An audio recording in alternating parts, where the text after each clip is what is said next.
Sinuntok ng siklista ang isang e-bike driver sa Mangaldan, Pangasinan dahil sa umano'y gitgitan sa kalsada.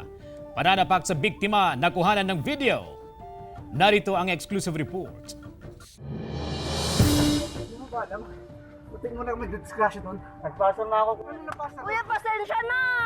Sa kuha ng cellphone video na ito, maririnig ang nagmamakaawang babae na humihingi ng pasensya habang nagpapaliwanag naman ang e-bike driver sa dalawang siklista. Pero sa kabila nito, sinuntok pa sa leeg ang 21 anyos na e-bike driver ng isang hindi pa nakikilalang siklista. Nag-ugat ang panununtok ng siklista sa e-bike driver dahil muntikan na raw silang madisgrasya sa umano'y bigla niyang pagliko sa isang iskinita. Sabi niya po na muntik na po namin silang madisgrasya.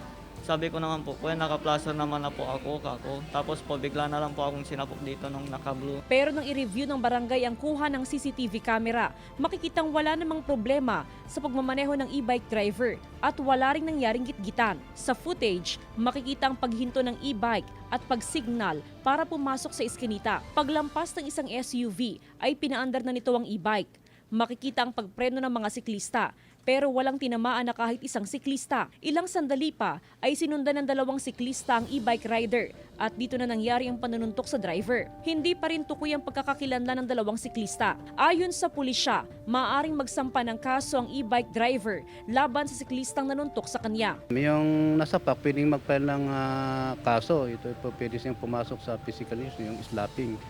So, pwede yun. Pwede siyang mag-file ng kaso.